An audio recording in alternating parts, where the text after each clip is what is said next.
नमस्कार। Indian history के इस सीरीज का सेशन प्रागैतिहासिक संस्कृतियों का अपना ऑनगोइंग है और अब तक का आप लोगों ने पूरा क्लासिफिकेशन से लेकर जितना भी देखा है, इस सीरीज के नए एपिसोड में मैं आप लोगों को आज पैलियोलिथिक एज, जिसको हम पूरा पाषाण काल कहते हैं, आप वहाँ से विधिवत शुरुआत आप इसको बोल सकते हो। जनरली अध्यापक जो होते हैं वो यहीं से आरंभ करते हैं, लेकिन चूंकि हमारा आपसे वायदा था कि जिस प्रकार से हम इन क्लासेस को आपके सामने रखेंगे तो इसके अंदर फिर किसी प्रकार की जद्दोजहद या संशय आपके मन में नहीं रहेगा कि प्री हिस्ट्री क्या है, प्री हिस्टोरिक कल्चर से मतलब क्या है, पैलियोलिथिक क्या है, मेसोलिथिक क्या है, नियोलिथिक क्या है।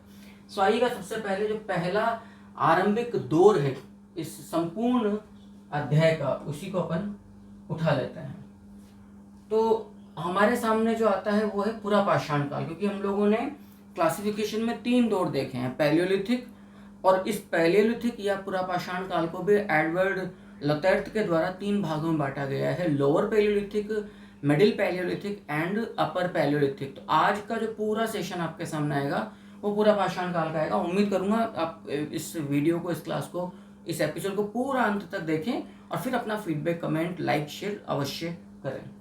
सो यदि पहला जो काल हमारे सामने निकल कर आता है वो है अपना पूरा पाषाण काल। अब मैं आपसे एक छोटी सी उम्मीद और करता हूं कि आप अपना कॉपी पेन साथ में लेकर बैठे और साथ साथ लिखते रहें। कहीं कोई तकलीफ होती तो आप कमेंट करके मुझे अवश्य बतला सकते हैं। मैं नेक्स्ट एपिसोड में कोशिश करूंगा, जब आपके कमेंट्स मुझे मिल जाएंगे तो मैं या तो पर्सनल वीडियो बनाकर आपसे बात कर लूँ, आप मुझे अपना मोबाइल नंबर देते हैं, मैं आपसे वैसे ही बात कर सकता हूँ। अन्यथा आपको फिर यहाँ पर मैं नेक्स्ट एपिसोड में उसकी जो भी सॉल्यूशन होगा। सो पूरा पाषाण काल, जिसको हम लोगों ने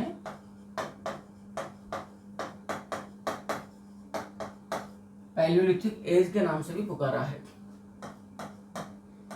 ठीक है जी, चलिए आरंभ करते हैं अपन अपना आज का अध्याय, आज का क्लास। देखिएगा, पूरा पाषाण काल जो पूरी, अब मैं इस समय पूरा एक विहंगम दृश्य रख रहा हूं कि इसकी जो अवधि है वो है असल में 6 लाख ईसा पूर्व से।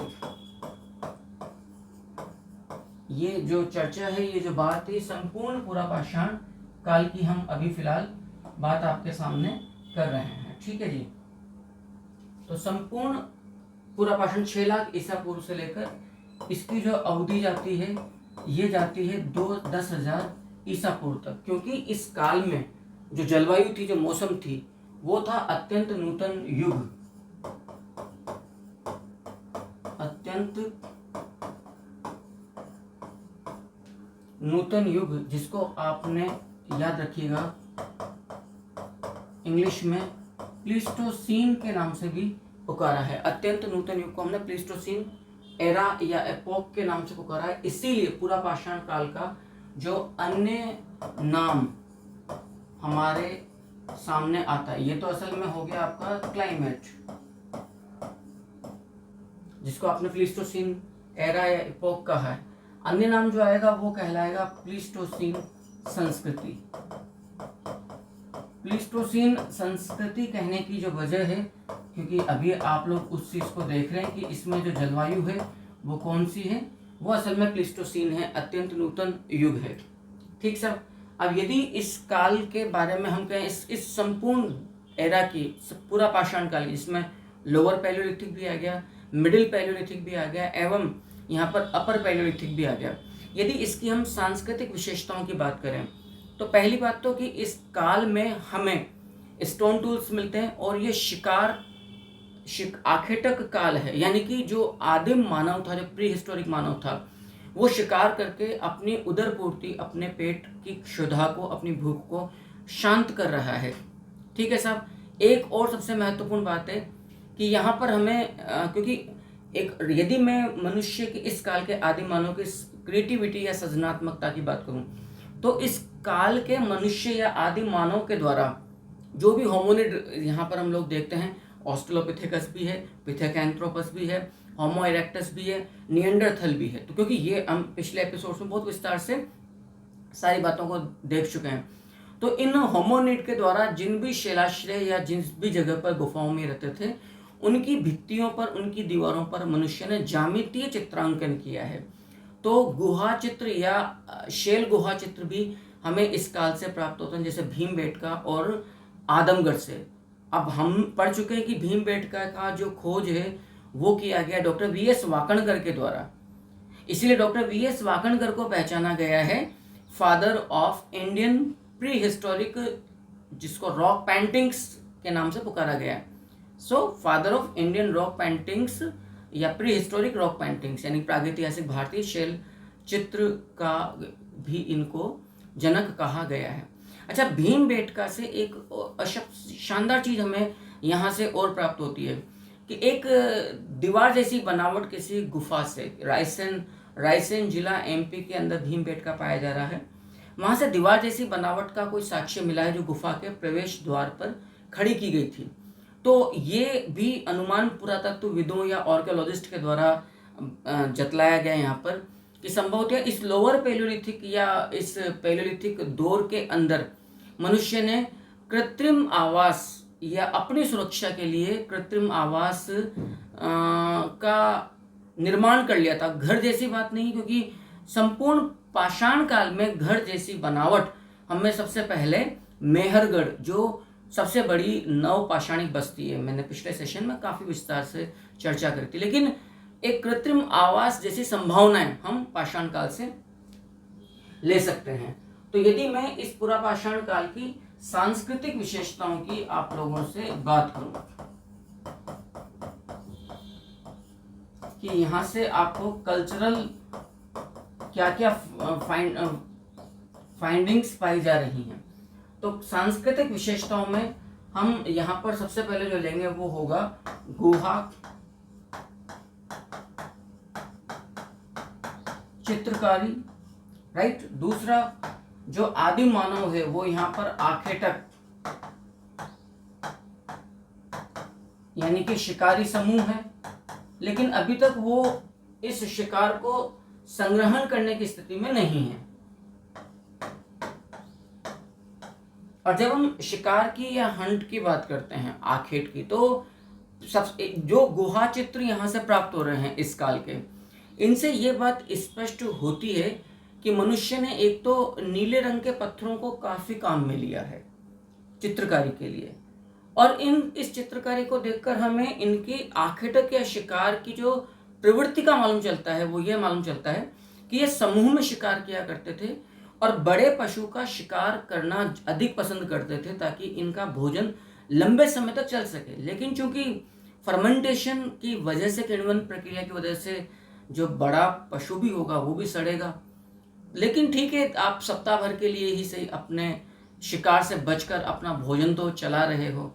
और इस दौर में संभवतः मनुष्य का विवेक इस लेवल का नहीं होगा कि इस सीमा के या इस अवधि के बाद इस भोजन को खाने से या मांस को खाने से हमें किसी प्रकार का इन्फेक्शन या अनुभव से उसने ये बात धारण कर ली हो, तो संभवतः इनकी मृत्यु दर भी अधिक रही हो। इस दौर में जनसंख्या तो कम थी लेकिन मृत्यु दर अधिक रही हो, तो पॉपुलेशन इतनी अधिक विस्तार नहीं पा सकी हो इस पूरा पाषाण काल में या पैलियोलिथिक में। तो एक तो ये शिकारी समूह था, और इस शिकारी समूह से जो गुहा चित्रकारी से जो हमें जानकारी मिल रही है वो क्या मिल रही है कि मनुष्य इस काल में शिकार समूह में और बड़े पशुओं का करता था ताकि रोजमर्रा की शिकार और उससे संभावित खतरों से वो अपने समूह को और स्वयं की जान को बचा सके। ठीक है, यहां से आपको स्टोन टूल्स भी प्राप्त हुए हैं इस काल के। आप स्टोन टूल्स कह लीजिए या लिथिक टूल्स कह लीजिए, और स्टोन टूल्स में कई प्रकार के हैं। चॉपर, चॉपिंग है, पैबुल है, क्रोड है। पैबुल और क्रोड तो वैसे भी स्टोन टूल्स को निर्माण की रॉ मटेरियल निर्माण सामग्री है। हैंडेक्स आपको मिला है, स्क्रैपर्स, ब्लेड्स, ल्यूनेट, क्लीवर, विदारणी बहुत ज़्यादा, क्योंकि आप लोगों ने देखा था कि विदारणी या जो हैंडेक्स है इसको सबसे पहले पिथेकैंथ्रोपस जैसा जो होमोनिड है वो काम में ले रहा है। तो स्टोन इस पाषाण काल से एक बड़ी बात आपको और प्राप्त हो रही है, स्टोन टूल्स भी आपको मिल रहे हैं। यहां से जो सबसे बड़ी बात आ रही है वो ये कि विश्व की प्राचीनतम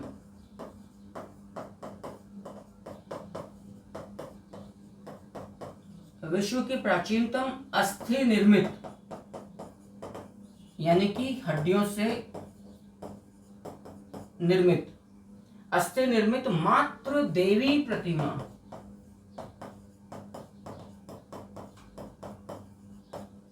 लोहदानाला क्षेत्र से प्राप्त होती है। ये बात अभी हम काफी विस्तार से आपके सामने ओढ़ लेंगे। यद्यपि जो यहाँ पर पुरातत्वविद है वो इस बात पर एक मत नहीं है कि हमें कोई मात्र देवी की उपासना जैसी कोई वस्तु यहाँ से प्राप्त हुई है। हालांकि भारत के अंदर आप जानते हो जितने भी ट्राइबल्स या प्रिमिटिव जो स्ट्रक्चर्स हैं, इनसे हमें मात्र देवी की उपासना के केंद्र प्राप्त हुए हैं। मात्र देवी की उपासना भारत में कोई अनोखी बात नहीं है, लेकिन चूंकि एक इतिहासकारों का एक वर्ग, एक पुरातत्वविदों का एक वर्ग जो कहता है कि जिसको आपने मात्र देवी प्रतिमा बोला है हड्डियों से बना हुआ, वो असल में मछली पकड़ने का कोई कांटा, हार्पून जैसा कोई बहुत छोटा सा एक उपकरण था जो इतना अस्पष्ट है कि इसको गलती से कुछ लोगों ने मात्र देवी प्रतिमा कह दिया। लेकिन फिर भी हम एक स्थापित तथ्यों के रूप में कंपटीशन में मान के चलते हैं कि विश्व की प्राचीनतम मात्र देवी प्रतिमा हमें पुरापाषाण काल से प्राप्त हो रही है। अब पुरापाषाण काल के किस दौर से, लोअर से, मिडिल से, अपर से, अभी हम एक एक करके उन बातों को खोजना आरंभ करेंगे। यहाँ पर जो मनुष्य की जो सबसे प्रमुख गतिविधि है वो है शिकार करना और स्टोन टूल्स का निर्माण करना। ये पूरा दौर 6 लाख ईसा पूर्व से लेकर 10,000 ईसा पूर्व तक अपने सामने आता है। और इस दौर के जो कालखंड हैं वो 3 हैं, आप लोगों ने पढ़ लिया था, मैं फिर बतला दूं। एक तो है लोअर पैलियोलिथिक, ठीक है सब, एक तो आ गया लोअर पैलियोलिथिक, एक आ गया आपका मिडिल पैलियोलिथिक,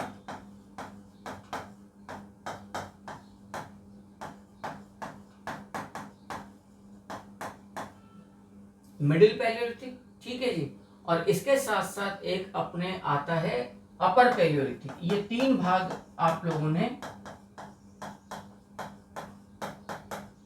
पढ़ लिए थे, आप लोगों ने समझ लिए थे। अब हम एक एक करके पुरापाषाण काल को खोलेंगे कि अब लोअर पैलियोलिथिक या निम्न पुरापाषाण क्या है, जिसको निम्न या पूर्व पुरापाषाण काल कह सकते हैं। पैलियोलिथिक पुरापाषाण काल है, मिडिल पैलियोलिथिक मध्य पुरापाषाण काल क्या है, अपर पैलियोलिथिक उच्च पुरापाषाण काल क्या है, उनको एक एक करके लेंगे जो मैंने आपसे प्रॉमिस भी किया था। तो अब सबसे पहले मैं थोड़ा स्क्रीन आउट हो जाता हूँ, आप लोग आराम से यहाँ तक के मैटर को उतार लीजिए। और इस पूरे दौर को हमने, क्योंकि इसकी जलवायु के नाम पर इसको पहचाना है, इसको हम प्लीस्टोसीन संस्कृति या अत्यंत नूतन युगीन संस्कृति के नाम से भी पुकारते हैं। ठीक है साहब, उम्मीद करता हूँ यहाँ तक की बात आप लोगों ने समझ ली है। अब हम पहला जो दौर है वो लेते हैं जो हमारे सामने आता है पूर्व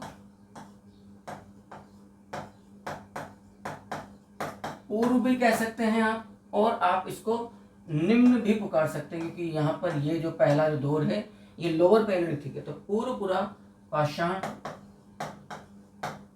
काल, ठीक है जी, इंग्लिश में आप इसे कहेंगे लोअर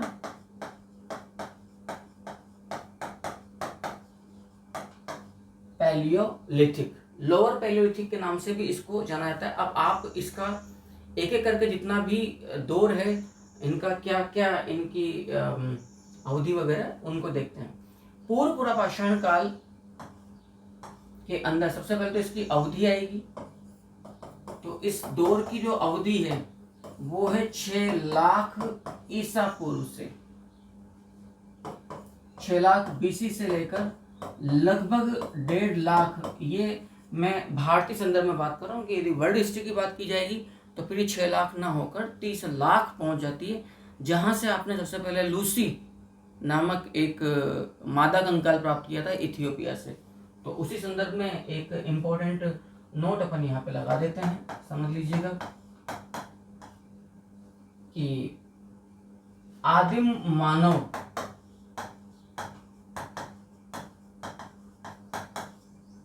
की पूर्वज माता कह सकते हैं, ठीक है, आदि मानव की पूर्वज माता। या इसी बात को हम दूसरी तरह से रखें तो ये कह सकते हैं आधुनिक मानव जिसको आपने कहा है होमो सैपियंस, जो हमें असल में मीसोलिथिक में स्पष्ट है, नियोलिथिक में स्पष्ट है, लेकिन अपर पैलियोलिथिक से भी हमें होमो सैपियंस प्रजाति नजर आती है। तो आधुनिक मानव की पूर्वज आदिम माता किसे कहा गया है? तो ये याद रखना, ये बोला गया है लूसी को। लूसी एक जगह है जहां जो इथियोपिया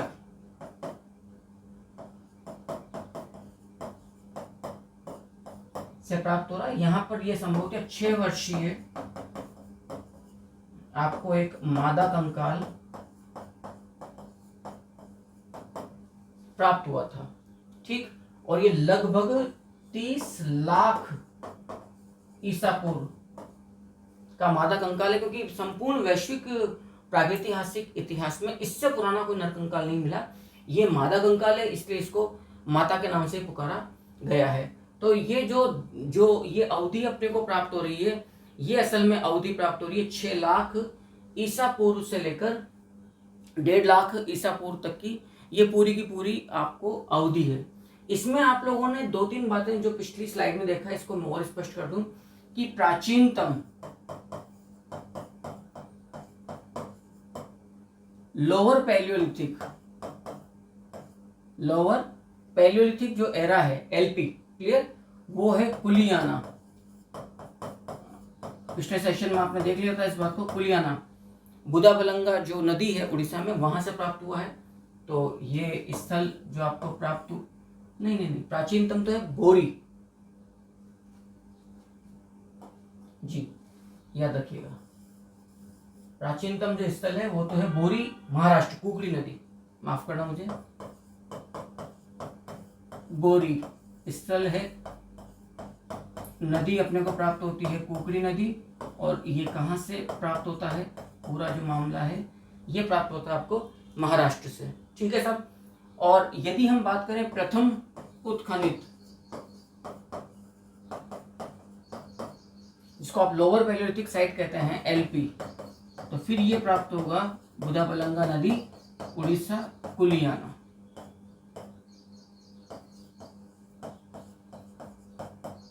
उड़ीसा, कुलियाना। अब बात की जाए कि खोज इस संपूर्ण स्थल की जो मतलब लोअर पैलियोलिथिक जो दौर है, क्योंकि ये तो हमने कह दिया कि प्रथम उत्खनित स्थल तो साफ कुलियाना है बुदाबलंगा नदी से, और प्राचीनतम जो है वो बोरी आपको प्राप्त हो रहा है। इस संपूर्ण काल के 2 महत्वपूर्ण स्थल हमें प्राप्त होते हैं, एक भीमबेटका से और एक सोहन नदी घाटी से। तो इस संपूर्ण लोअर पैलियोलिथिक का जो उद्गम केंद्र अपने को प्राप्त होता है वो है सोहन नदी घाटी, जो सिंधु की सहायक नदी है। और इस सोहन नदी घाटी की जो खोज की गई है वो DN वाडिया जी के द्वारा 1928 में की गई है। और यहीं से पहले जो हैंडेक्स प्राप्त किए गए थे वो HD साकलिया साहब के द्वारा प्राप्त किए गए थे। इसी दौर का जो दक्षिण भारत में पहला हैंडेक्स प्राप्त किया गया वो 30 मई 1863 को पल्लवरम से प्राप्त किया गया था, मद्रास से। एक एक करके देख लीजिए। इस दौर के यदि हम आरंभिक स्थल या उद्गम की बात करें, उद्गम स्थल या हम बात करें आरंभिक स्थल की, तो वो अपने को प्राप्त होता है कहां से, याद रखना, सोहन नदी घाटी। सोहन नदी घाटी जो कि सिंधु की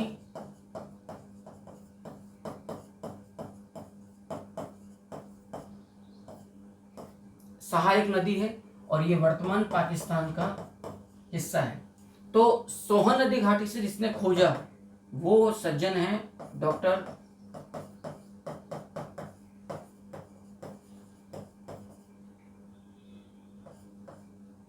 DN वाडिया। और इसलिए डॉक्टर DN वाडिया को हम लोगों ने भारतीय प्रागैतिक मतलब क्या कहना चाहिए, सोहन नदी घाटी प्रागैतिहासिक संस्कृति का पितामह भी कहा है। और हमने इसको father of lower Palaeolithic culture के नाम से भी पुकारा है, क्योंकि इन्होंने ही खोजा है। और इसी स्थल से यानी कि सोहन नदी घाटी से जो पहला हैंडेक्स फर्स्ट हैंडेक्स सोहन नदी घाटी की बात कर रहा हूं मैं, जो हैंडेक्स प्राप्त किया गया था वो प्राप्त किया गया था, याद रखिएगा, HD सांकलिया साहब के द्वारा सोहन नदी घाटी से ये भी प्राप्त किया गया है।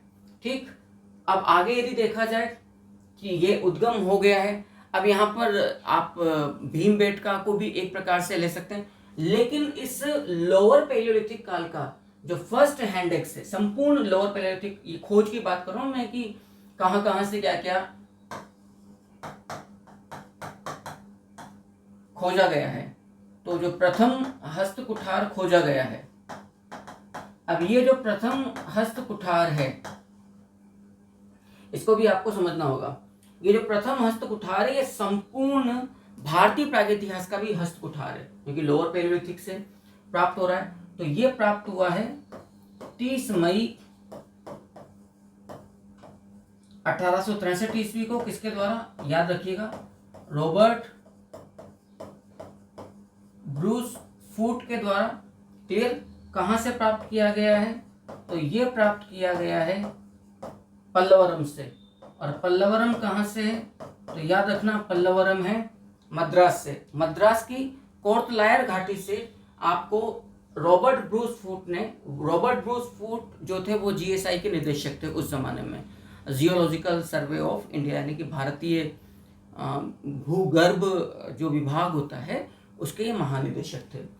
तो रॉबर्ट ब्रूस फूट ने पल्लवरम से जो हैंडेक्स प्राप्त किया, चूंकि वो लोअर पैलियोलिथिक से मद्रास से प्राप्त हुआ है, मद्रास की कोर्टलायर घाटी से प्राप्त हुआ है, तो इसको आप मद्रासियन कल्चर भी कहा गया है।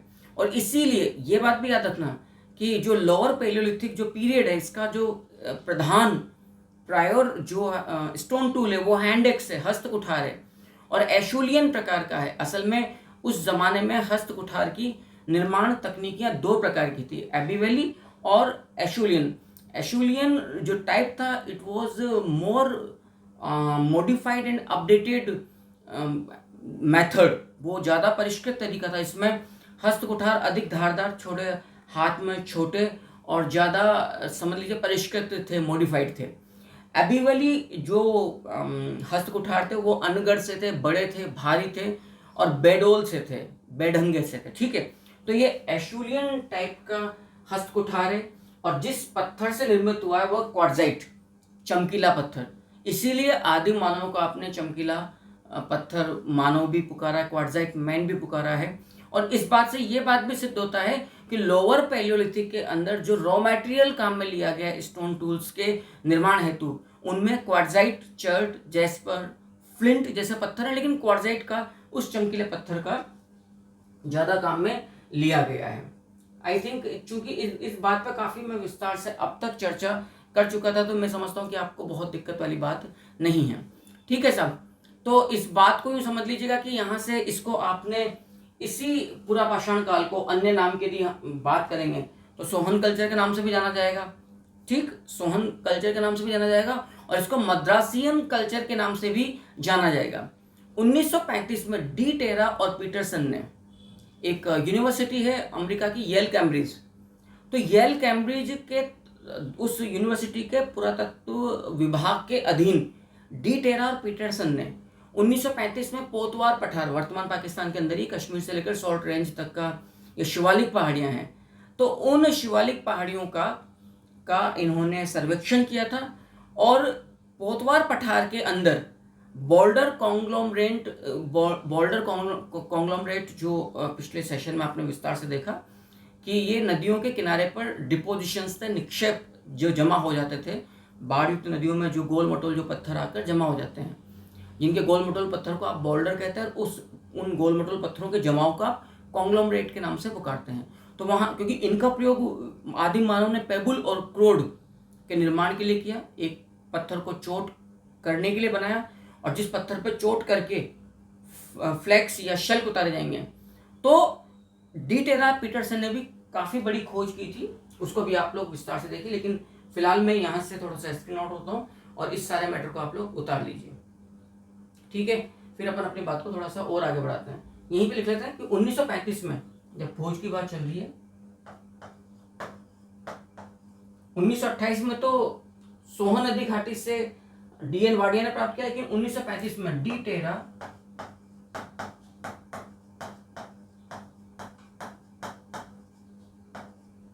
टेरा एवं पीटरसन ने शिवालिक पहाड़ियां,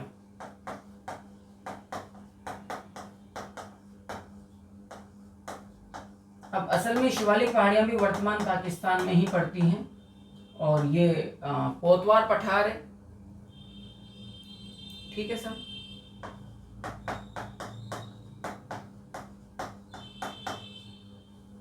यहां पर सर्वेक्षण किया था डी टेरा पीटरसन ने, और शिवालिक पहाड़ियों से इन्होंने जिस आदिम मानव का जो बोल्डर कॉन्ग्लोमरेट यहां से प्राप्त किए, जिस होमोनिड का आदिम मानव का इन्होंने साक्ष्य प्राप्त किया था, याद रखिएगा उसे रामापिथेकस के नाम से भी पुकारा गया है। याद रखिएगा, जो ऑस्ट्रेलोपिथेकस का पूर्वज था, रामापिथेकस। तो चलिए नेक्स्ट स्लाइड पे लिख लेते हैं अपन, एक चीज आपके सामने क्लियर होती चली जाएगी। तो 1935 में डी टेरा एवं पीटरसन, डी टेरा एवं पीटरसन ने असल में पोतवार पठार में, जो कश्मीर से लेकर साल्ट रेंज पाकिस्तान का मामला है, क्योंकि एक हिस्सा कश्मीर का उनके पास भी है, तो वहां पर जो शिवालिक पहाड़ियां हैं, इन शिवालिक पहाड़ियों की नदी घाटियों में जो डिपोजिशन से निक्षेप थे, इनके बॉर्डर कॉन्ग्लोमरेट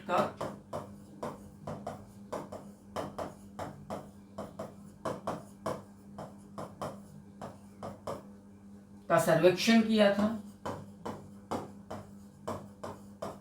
और जिस जिस होमोनिड की जानकारी प्राप्त करी, उसका नाम आपको यहां से प्राप्त होता है, याद रखना, रामापिथेकस। चूंकि ये शिवालिक पहाड़ियों से प्राप्त हुआ है रामापिथेकस का मामला, इसीलिए इस रामापिथेकस को एक जिस दूसरे नाम से पुकारा गया है वो है शिवा पिथेकस। तो इसका मतलब निकल रहा है कि ये ऑस्ट्रेलोपिथेकस का भी पूर्वज है, रामापिथेकस और शिवापिथेकस, जिसकी जानकारी हमें डी टेरा पीटरसन ने शिवालिक पहाड़ियों से दी। रामापिथेकस या शिवापिथेकस का कोई साक्ष्य, कोई जीवाश्म, कोई रिमेन्स नहीं मिला है, लेकिन जिस मानव सम के द्वारा कभी इस शिवालिक पहाड़ियों पर रहने के साक्ष्य, गतिविधियों के साक्ष्य प्राप्त हुए, उनको डी टेरा पीटरसन के द्वारा जो नाम दिया गया है वो शिवापिथेकस या रामापिथेकस का नाम दिया जाता है। तो इस लोअर पैलियोलिथिक जो कल्चर है, जो कि पहला पार्ट है पूरा पाषाण काल का, इसके भी फिर हमें दो भाग देखने को मिल रहे हैं, क्योंकि चल तो अपना लोअर पिथेकस रहा है, तो इसके भी आपको दो प्रकार देखने को मिल रहे हैं। किसके? लोअर पैलियोलिथिक के। एक तो है उत्तरी भारतीय,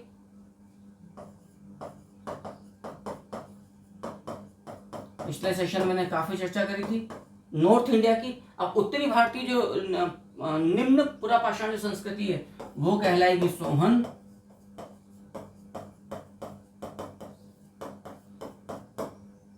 सोहन संस्कृति। और आपको मालूम है सोहन संस्कृति की जो खोज वो डीएन वाडिया के द्वारा की गई। और एक है दूसरा जो आएगा वो आएगा दक्षिणी भारतीय। आपको मालूम है रॉबर्ट ब्रूस फूट ने 30 मई 1863 को मद्रास की कोर्तलायर घाटी से पल्लवरम से भारतीय प्रागैतिहास का पहला एशुलियन क्वार्जाइट से निर्मित हैंडएक्स प्राप्त किया था। फिर इन्होंने 28 सितंबर 1863 को विलियम किंग के साथ मिलकर रॉबर्ट ब्रूस फुट ने इसी मद्रास की कोर्तलायर घाटी के अतिरमपक्कम नामक स्थान से एक और हैंडएक्स और क्लीवर प्राप्त किया था। तो दक्षिण भारतीय जो संस्कृति कहलाएगी वो संस्कृति कहलाएगी असल में मद्रास संस्कृति। तो मद्रासियन जो कल्चर है बेसिकली वो कौन सी कल्चर के नाम से आपके सामने आएगी? हैंडएक्स कल्चर, यानी कि हस्तकुठार संस्कृति के नाम से उसको पुकारा जाएगा। तो दोनों ही काफी महत्वपूर्ण है, सोहन संस्कृति भी और मद्रासियन संस्कृति भी। क्लियर है? अब हमें इनके अन्य नाम देखने हैं। अन्य नाम किसके? याद रखना, जो लोअर पैलियोलिथिक कल्चर अपनी चल रही है। तो अन्य नाम में एक तो सोहन संस्कृति आ गई, एक मद्रास संस्कृति आ गई। क्लियर? प्रकार भी कह सकते हैं आप इनको, या आप इनको अन्य नाम भी कह सकते हैं। एक आप इसको कह सकते हैं जो हैंडेक्स, तो हैंडेक्स तो बेसिकली मद्रास संस्कृति है, और सोहन संस्कृति जो बेसिकली जाएगी वो जाएगी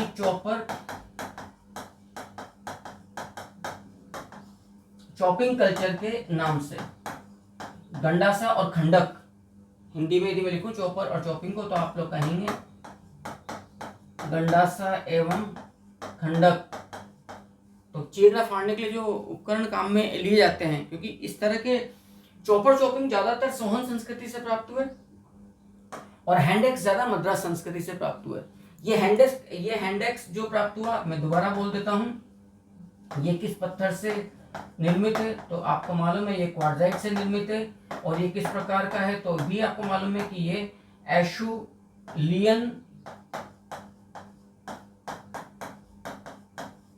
टाइप का ये हैंडेक्स आपको प्राप्त हो रहा है। तो इस कल्चर को आपने गंडासा खंडक संस्कृति भी कहा है, चॉपर चॉपिंग जो कि सोहन वैली से प्राप्त हो रहा है, इसको आपने हैंडेक्स कल्चर भी कहा है जो कि मद्रास संस्कृति से प्राप्त हो रहा है। अब मैं एक और बात और स्पष्ट कर दूं आप लोगों को, इसको पेबल कल्चर भी कहा पुकारा गया है।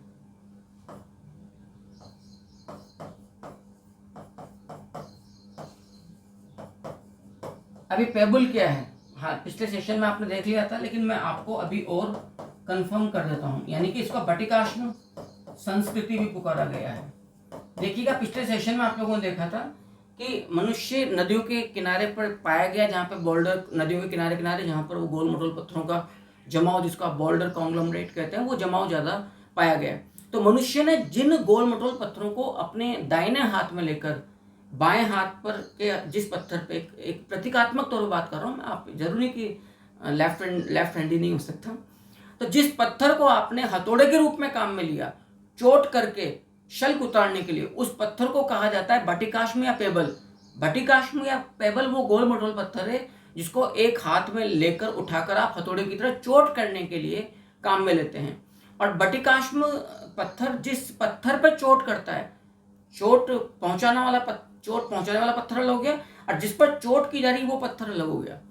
और जिस पत्थर पर चोट की जाएगी और जिससे शल्क उतारे जाएंगे वो क्रोड कहलाता है। ठीक है, तो यहाँ तक का एक बार मैटर आप लोग, अब काफी ये हैवी कंटेंट होने जा रहा है, तो आप लोग यहाँ तक के मैटर को आराम से उतार लीजिए। ठीक है, तो एक तो आराम से उतार लीजिए। तो एक तो चॉपर चॉपिंग कल्चर हो गया, एक पेबल कल्चर हो गया, सोहन कल्चर हो ही गया है, मद्रासियन कल्चर हो ही गया। इसको आपने एशुलियन संस्कृति के नाम से पुकारा है।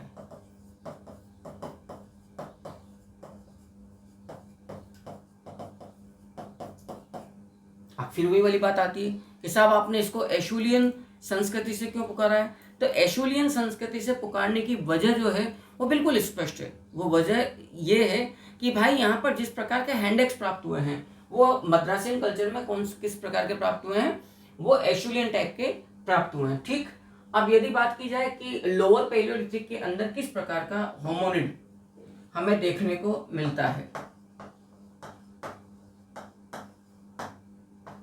होमोनिड आप लोग जानते हैं, होमोनिड को हमने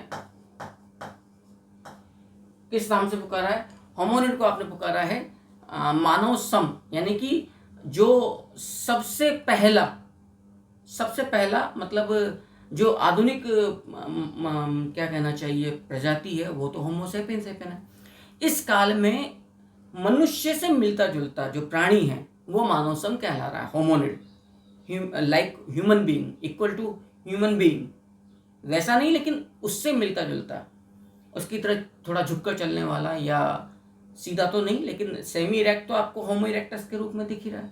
तो यहाँ जो सबसे पहला होमोनिड प्राप्त हो रहा है वो है ऑस्ट्रेलोपिथेकस।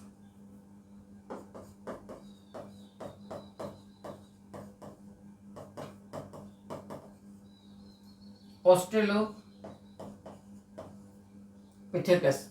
अभी आपने देखा था कि 1935 में डी टेरार पीटरसन ने शिवालिक पहाड़ियों से जिस मानव सम की गतिविधियों के साक्ष्य प्राप्त किए थे, वो ऑस्ट्रेलोपिथेकस से भी पुराना है, इसको शिवापिथेकस या रामापिथेकस के नाम से ही पुकारा गया है। लेकिन वो बेसिकली जो प्राप्त हुआ था, ये देख लीजिए मैंने यहाँ पे लिखा हुआ भी है, ये शिवालिक पहाड़ियों से रामापिथेकस और शिवापिथेकस प्राप्त हुआ। लेकिन एक जो मान्यता है जिसके तहत हम ये मानकर चलते हैं कि लोअर पैलियोलिथिक में जो मानव सम सबसे ज्यादा पाया गया वो ऑस्ट्रेलोपिथेकस है। और ऑस्ट्रेलोपिथेकस के बारे में जो आप लोगों ने अब तक जानकारी हासिल करी वो क्या है, आधुनिक मानव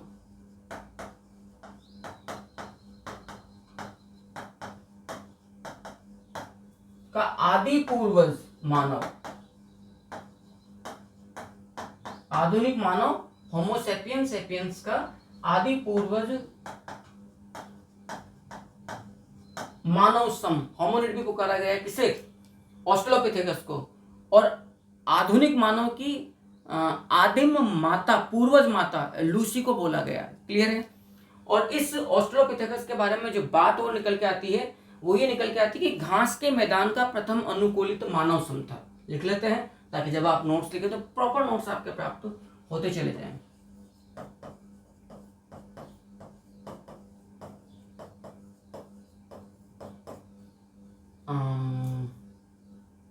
नहीं यार, क्या, चलिए कोई ना, टेक्निकली लाइन ही गलत हो गई है। घास के मैदान का प्रथम अनुकूलित मानव सम है ये। घास के मैदान का प्रथम अनुकूलित मानव सम।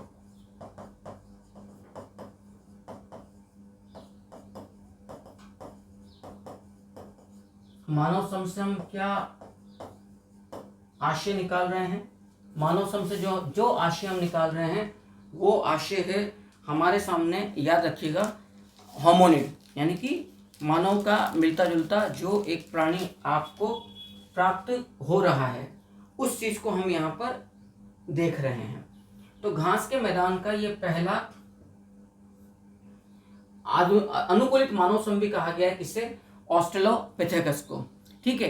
अब यदि हम कहें कि ये जो ऑस्ट्रेलोपिथेकस या जो मानव सम आ रहा है इसकी इस पूरे लोअर पैलियोलिथिक के अंदर इन आदिम मानव की गतिविधियां क्या थी। अभी देखो जनरली मैं फिर बोल रहा हूँ, लोग बाग यहाँ पर दो बातें करके सीधा कि जो लोअर पैलियोलिथिक है इसके प्रमुख साइट्स, प्रमुख स्थल कौन कौन से, आप सीधा उनकी बात करना चालू करते हो। जैसे भीमबेटका हो गया, ठीक है, या चौतरा नामक स्थान हो गया सोन नदी घाटी से, हम उन्हें लेंगे। लेकिन मैं चाहता हूं कि आप जब इस प्लेटफॉर्म पे टीचिंग कर रहे हैं तो फिर आपको कोई और बुक या अन्य किसी और प्रकार की चीज़ों को पढ़ने की आवश्यकता ना पड़े। यद्यपि मैं अपने एप्लीकेशन पे भी टीचिंग कर रहा हूँ इसी नेट JRF UPSC की, वहाँ प्रॉपर तरीके से और हैवी कंटेंट रहता है, नोट्स प्रॉपर आप लोगों को प्रोवाइड किए जाते हैं, वो पेड कोर्सेज के रूप में होते हैं। लेकिन फिर भी हमारा प्रयास ये है कि यदि आप यहाँ पर भी बिल्कुल फ्री ऑफ कॉस्ट कंटेंट ले रहे तो भी आपको कहीं भटकने की जरूरत ना पड़े। एक बार स्क्रीन आउट होता हूँ मैं और यहाँ तक की बात को आप लोग आराम से देख लीजिए, समझ लीजिए, अपनी बात को थोड़ा सा फिर मैं आगे आपके बढ़ाता हूँ। तो जो होमोनिड आपके सामने लोअर पैलियोलिथिक में आ रहा है वो है ऑस्ट्रेलोपिथेकस। इसकी पहचान क्या है, घास के मैदान का प्रथम अनुकूलित मानव सम भी इसको पुकारा गया है। ठीक है जी। अगला देखिएगा कि यदि हम इनकी बात करें कि जो ऑस्ट्रेलोपिथेकस या मानव सम यहाँ प्राप्त हो रहा है इसकी प्रमुख गतिविधि क्या थी इस पूरे दौर में, तो क्या बात निकलेगी, इस दौर में प्रमुख मानव गतिविधि,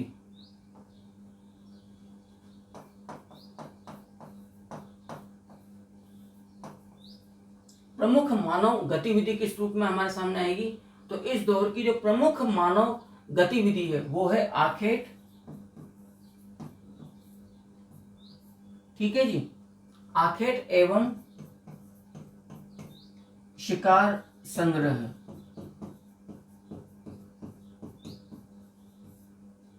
आखेट एवं शिकार संग्रह यानी कि हंटिंग और उसको प्रिजर्व, मतलब कुछ समय के लिए रखना। क्योंकि शिकार संग्रह की जानकारी आपको कहां से प्राप्त हो रही है ये मैं आपके सामने और क्लियर कर दूं। भीमबेटका के जो गुहा चित्र हैं,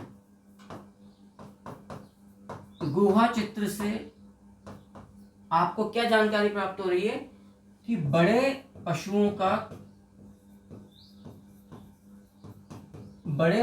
का समूह में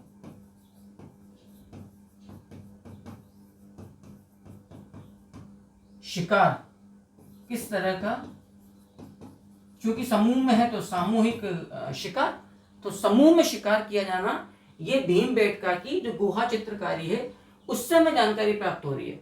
तो यहाँ प्रमुख जो मानव गतिविधि है वो है शिकार करना और शिकार का संग्रह करना। क्लियर। यहाँ पर जो रॉ मटेरियल प्रस्तर उपकरण निर्माण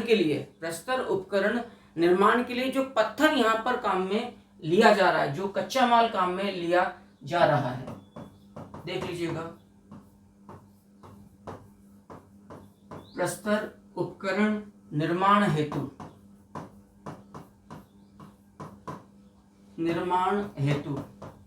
पहली बात तो जो तकनीकी काम में ली जा रही है उस तकनीकी को आप लोग देखिएगा। एक शब्द आपके सामने बार बार मैं पिछले कई सेशन से ले रहा हूं, जब से चैप्टर आरंभ हुआ है, वो तकनीकी है एशुलियन प्रकार की तकनीकी। और आप लोगों ने देखा कि एशुलियन टाइप का जो पहला हैंडेक्स आपको प्राप्त हुआ है वो हमें मद्रासियन कल्चर से प्राप्त हुआ है, पल्लवरम से, मद्रास के भी स्थल पल्लवरम से, जो 30 मई 1863 को रॉबर्ट ब्रूस फूट के द्वारा प्राप्त किया गया था। यद्यपि क्लियर कर दूं मैं आप लोगों को, रॉबर्ट ब्रूस फूट को भारतीय पुरातत्व का जनक नहीं बोला जाता है, वो श्रेय प्राप्त हुआ है सर अलेक्जेंडर कनिंघम को। ठीक है जी। तो ये गलती गाइड सर कई कोचिंग्स के नोट्स में आपको मिलती है, लेकिन अब उसका मैं कुछ नहीं कर सकता हूं। यहां पर जो प्रयुक्त उपकरण है, प्रस्तर निर्माण हेतु प्रयुक्त कच्चा माल,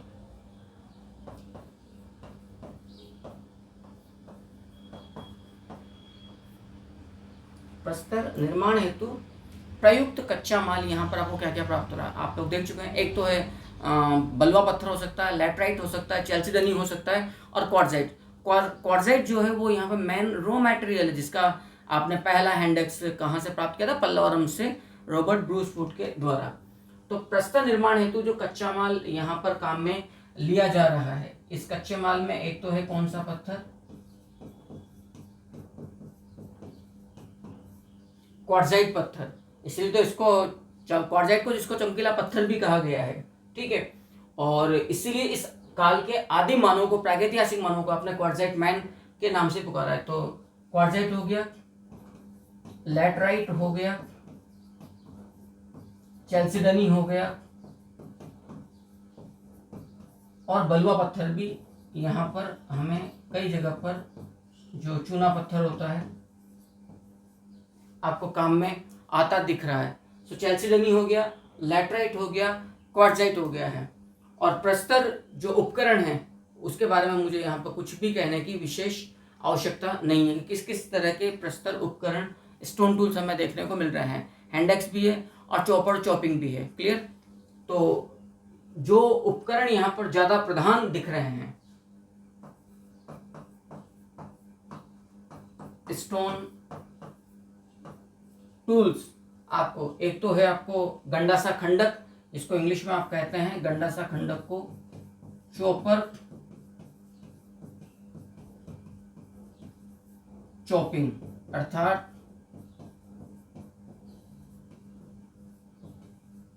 गंडासा एवं खंडक। चॉपर चॉपिंग वाला जो उपकरण है वो ज्यादातर हमें कहां से प्राप्त हुआ है, तो आप लोगों को ध्यान रखना पड़ेगा, सोहन नदी घाटी से। क्लियर है। जिसकी खोज डीएन वाडिया द्वारा की गई थी।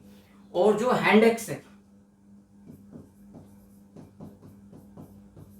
एशुलियन प्रकार का क्वार्टजाइट पत्थर से निर्मित, ये हैंडेक्स 30 मई 1863 को पहली बार पल्लवरम से प्राप्त किया गया। आई थिंक अब तक तो ये चीजें इतनी बार रिपीट हो रही हैं कि ये चीजें अब आपको जुबान पर चढ़ गई होंगी। जो चीजें कल तक आपको परेशान करती होंगी, इस अध्याय को पढ़ने में बड़ी तकलीफ आप लोगों को होती होगी कि कैसे याद होगा, अब आपको लग रहा हो कि हाँ चीजें। और यही टीचिंग मैथडोलॉजी इस प्रकार से डेवलप की गई है मेरे द्वारा स्पेशली, कि चीजों को टुकड़ों में तोड़कर सरल भाषा में बार बार आपके सामने इस तरह से प्रस्तुत किया जाए कि एक काल के बाद ये चीज़ें आपको सहज लगने लगे, इजीली आप लोगों को याद होती चली जाए। एक बार मैं हट जाता हूँ यहाँ से, ताकि इस स्क्रीन आउट होने से आप लोगों को थोड़ा सा फायदा मिल जाए और आप मैटर को ठीक से देख लें, समझ लें।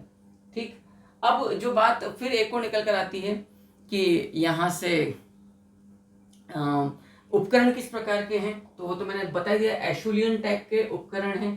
क्लियर, एशुलियन टाइप के यहाँ पर उपकरण हैं। एक और सबसे बड़ी बात आती है कि हमें साक्ष्य कहाँ कहाँ से मिल रहे हैं इस स्थल के। अब कुछ, लेकिन वो इम्पोर्टेंट है हाँ, कि इस लोअर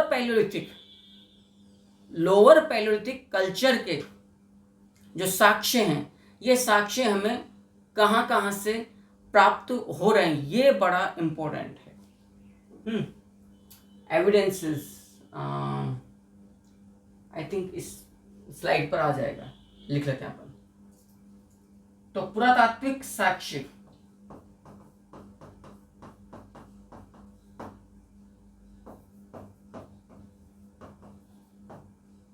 आर्कियोलॉजिकल एविडेंसेस, प्राप्त पुरातात्विक साक्ष्य हमें कहां कहां से प्राप्त हो रहे हैं इस संपूर्ण काल के।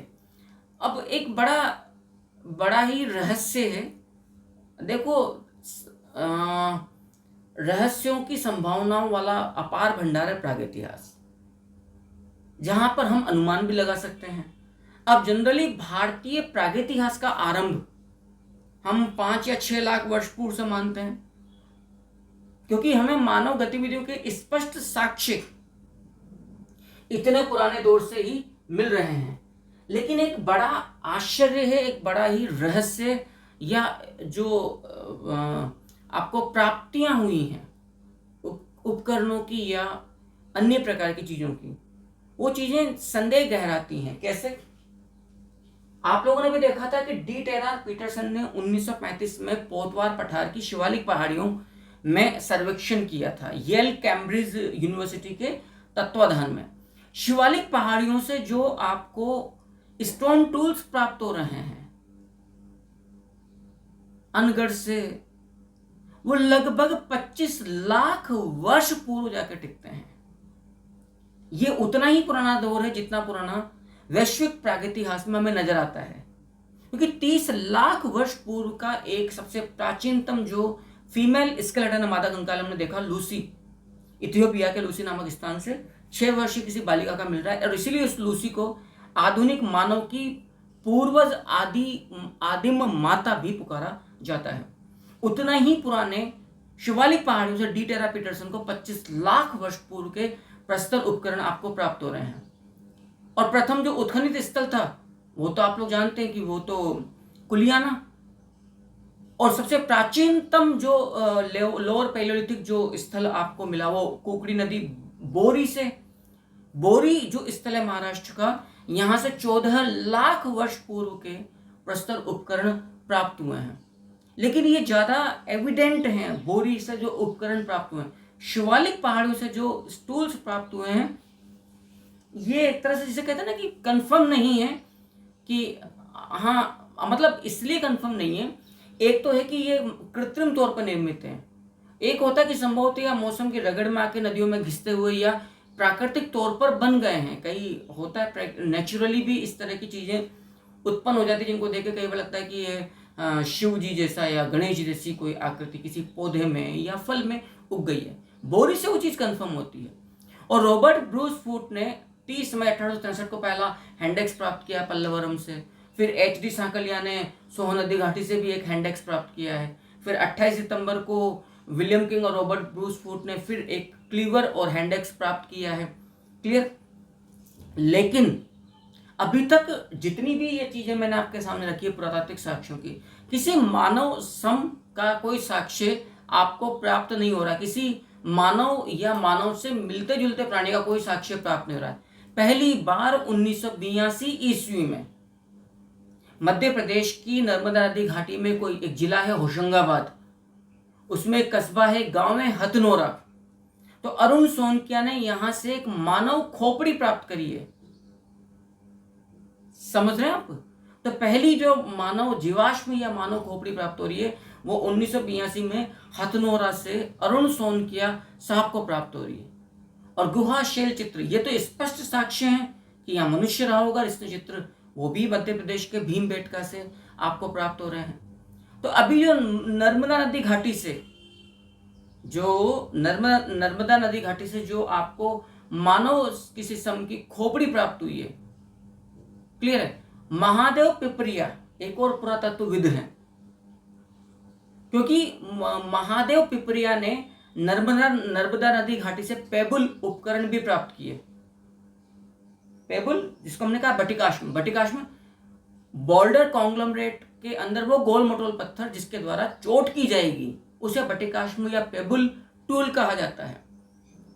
तो महादेव पिपरिया ने इसीलिए नर्मदा नदी घाटी संस्कृति को अपने नाम से महादेवियन संस्कृति भी पुकार दिया। जैसे सोहन संस्कृति, मद्रासियन संस्कृति बेसिकली हैंडेक्स कल्चर है, और सोहन संस्कृति बेसिकली चॉपिंग कल्चर है। इसी प्रकार से महादेव पिपरिया ने जो नर्मदा नदी घाटी से जो पेबल प्राप्त की उसको महादेवियन संस्कृति पुकार लिया है। तो पुरातात्विक साक्ष्य में एक एक करके देखते रहिए, देखिएगा।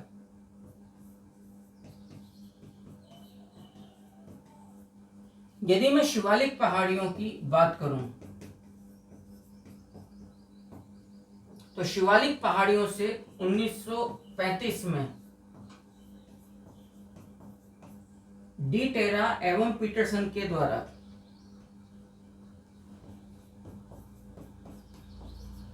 जो यहां पर सर्वेक्षण किया गया, अब आपको चाहिए चीजों को लिखते चले जाएं। डी टेरा एवं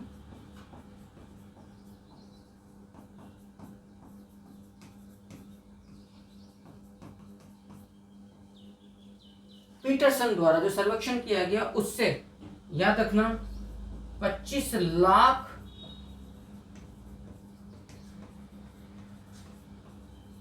वर्ष पूर्व के आपको क्या प्राप्त हो रहे हैं,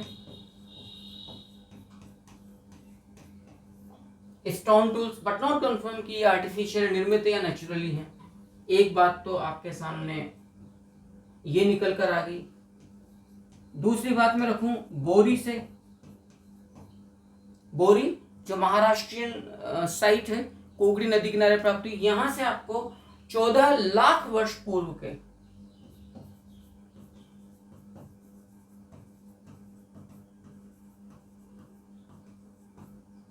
14 लाख वर्ष पूर्व के आपको यहां से stone tools, ST stone tools आपको यहां से प्राप्त हो रहे हैं। एक बार यहां तक का मैटर आप लोग उतार लीजिए, बहुत अच्छे से उतार लीजिए।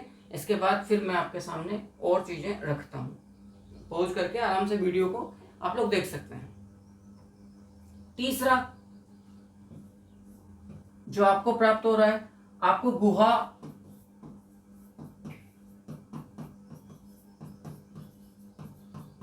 शैल चित्र याद रखिएगा। गुहा शैल चित्र हमें कहां से प्राप्त हो रहा है, भीमबेटका से प्राप्त हो रहा है। ये भी बहुत बड़ा पुरातात्विक साक्ष्य है। इसके अलावा संपूर्ण प्रागैतिहास का जो पहला हमें हैंडेक्स प्राप्त हो रहा है, इस हैंडेक्स का संबंध भी आप लोग जानते हैं कि लोअर पैलियोलिथिक से है। ये प्राप्त हुआ है 30 मई 1863 को। कहां से, पल्लवरम से। अब मैं ज्यादा विस्तार से चर्चा नहीं करूंगा क्योंकि इस पर काफी बारे में चर्चा हो चुकी रॉबर्ट ब्रूसफुट ने। इसके अलावा 28 सितंबर 1863 को इसी मद्रास के अतिरम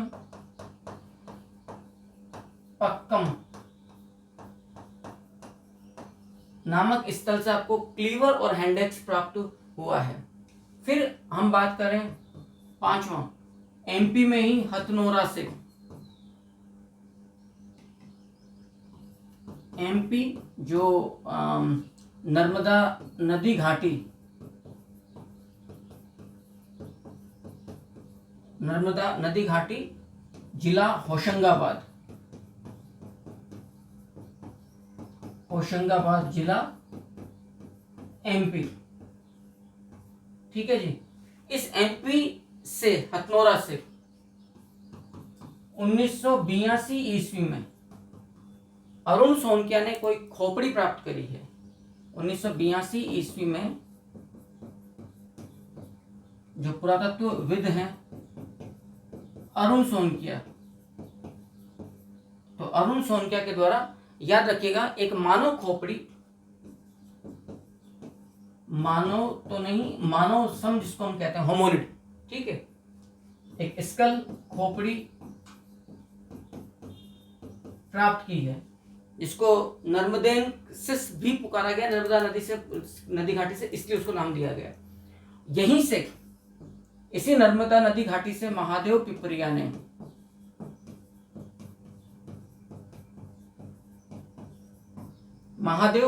ने नर्मदा नदी घाटी से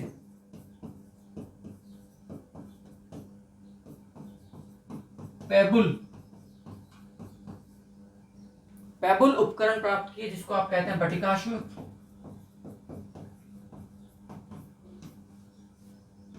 तो जो पेबुल उपकरण प्राप्त किए हैं, जिनको आपने बटिकाश्म बोला है, इसीलिए महादेव पिपरिया ने इसको महादेवियन कल्चर के नाम से भी इसका एक तरह से,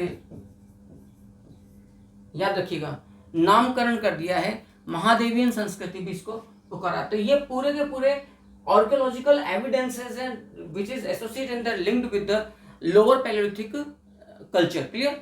ये निम्न पुरापाषाणकालीन संस्कृति से संबंधित चीजें हैं। अब यदि मैं बात करूं कि जो लोअर पैलियोलिथिक जो पूरा एरा है, इसकी प्रमुख कला क्या है,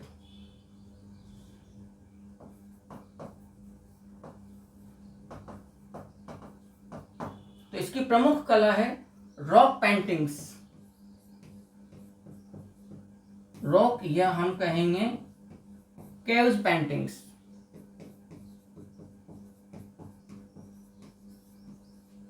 आप लोग देख चुके हैं कि रॉक पेंटिंग्स और caves paintings found from Bhimbetka and Adamgarh. Bhimbetka is a very popular archaeological site which is found from Madhya Pradesh, MP, and it was discovered by Dr. V.S. Wakankar. That's why Dr. V.S. Wakankar known as a Indian prehistory rock paintings father of Indian prehistory rock paintings के नाम से भी Dr. V.S. Wakankar जी को जाना गया, जिन्होंने भीमबेटका को खोजा है। क्लियर? यदि हम बात करें प्रमुख डिस्कवरी, प्रमुख आविष्कार इस संपूर्ण लोअर पैलियोलिथिक का, तो प्रमुख आविष्कार तो आप लोग जानते हैं, वेरियस स्टोन टूल्स,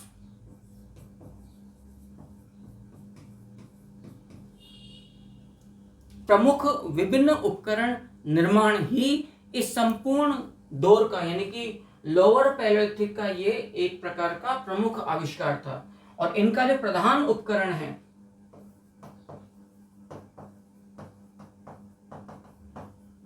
प्रधान प्रस्तर उपकरण जो है संपूर्ण लोअर पैलियोलिथिक का, याद रखिएगा, वो हैंड एक्स है। कहां से मिला है, किस प्रकार का है, बार बार आपसे चर्चाएं हो चुकी हैं। स्क्रीन आउट होता हूं, यहां तक की बात काफी महत्वपूर्ण ये नोट्स हैं, तो यहां तक की बात को आप लोग आराम से लिख लीजिएगा।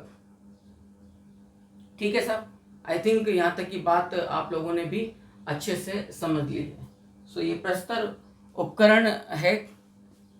अब देखो यहाँ पर जैसे हैंड एक्स की बात की जाए, फिर एक और बड़ा महत्वपूर्ण सा तथ्य आपके सामने निकलता है कि वर्कशॉप्स थी इस लोअर पैलियोलिथिक कल्चर की, लोअर पैलियोलिथिक की जो प्रमुख कार्यशालाएं थी प्रस्तर मतलब क्या कहना चाहिए, लोअर पैलियोलिथिक निम्न पुरापाषाण या पूर्व पुरापाषाण दौर की काल की जो स्टोन टूल्स वर्कशॉप्स हैं, कि किन स्थलों से आपको बहुत अधिक संख्या में पेबल एंड कोर यानी कि बटिकाश्म और क्रोड उपकरण मिला है, जिसके द्वारा विभिन्न प्रकार के प्रस्तर उपकरणों का निर्माण किया जाता है। तो ये 3 स्थल हैं जहां से आपको lower palaeolithic stone tools workshop मिली हैं। इनमें एक तो है जोधपुर का मोगरा पठार, याद रखना, राजस्थान में जोधपुर का मोगरा पठार is a most significant site and place इस काल की। दूसरा है चिरकी नेवासा महाराष्ट्र और बेलन नदी घाटी उत्तर प्रदेश, ये बात भी याद रखिएगा।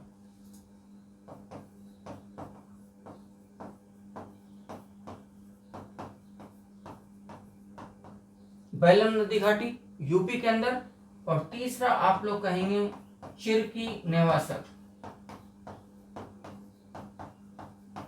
चिरकी नेवासा कहां से प्राप्त हो रहा है, तो मैं आपके सामने स्पष्ट कर देता हूं। ये हमें प्राप्त हो रहा है कहां से, महाराष्ट्र से। तो ये प्रमुख विशेषताएं हैं लोअर पैलियोलिथिक की। क्लियर है। अब हमने जो देखा कि जो प्रमुख कला है वो है रॉक पेंटिंग्स या केव्स। थोड़ा सा हम उस पर प्रकाश डालेंगे कि जो गुहा शैल चित्र प्राप्त हुए हैं भीमबेटका और आदमगढ़ से, संपूर्ण भारतीय प्रागैतिहास के लोअर पैलियोलिथिक यानी कि जो निम्न पुरापाषाण है, यहां से आपको 243 to 43 prehistoric rock paintings प्राप्त हुई हैं, शैलाश्रय प्राप्त हुए हैं जिन पर गुहा चित्र बने हैं। और इनका प्रमुख जो रंग है, उस जमाने में लाखों वर्ष पूर्व मानवों ने जो चित्रकारी करी, उनका जो प्रमुख रंग है वो है गहरा लाल और हरा। सो आइए का थोड़ा सा और प्रकाश डालते हैं, इसके बाद मैं इस सेशन का एंड करूंगा। और जो नेक्स्ट सेशन होगा इसके अंदर लोअर पैलियोलिथिक कल्चर आपकी पूरी हो जाएगी। तो प्रमुख जो रंग है वो गहरा लाल और हरा है। कुल जो रॉक पेंटिंग साइट्स आपको प्राप्त हुई है लोअर पैलियोलिथिक से वो 243 है। कहाँ से, भीमबेटका एवं आदमगढ़ से। और इनसे हमें जो जानकारियाँ मिल रही है, इवन इनकी sexual activities, birth of a baby child, वो भी आपको यहाँ से प्राप्त हो रहा है। शिकार हंटिंग्स का, और शिकार समूह में किया जा रहा है, बड़े पशुओं का किया जा रहा है। इससे ये भी सिद्ध होता है कि ये लोग शिकार करने के साथ साथ उसका संग्रहण करने से भी परिचित थे। स्त्री पुरुष जो आकृतियां बनाई गई हैं इन रॉक पेंटिंग्स में, ये इन आकृतियों में सहजता से उनको डिस्टिंग्विश या उनमें भेद कर सकते हो कि अमुक आकृति स्त्री की है, अमुक आकृति पुरुष की है। बहरहाल इस सेशन को मैं यहीं पर विराम देता हूँ। एक लंबा सेशन हो गया है, लोअर पैलियोलिथिक को हम आरंभ कर चुके हैं। प्लीज़ आप लोग मुझे अवश्य बताइएगा कि ये सेशन आपके लिए कैसा रहा। इंतज़ार कीजिए नेक्स्ट सेशन का।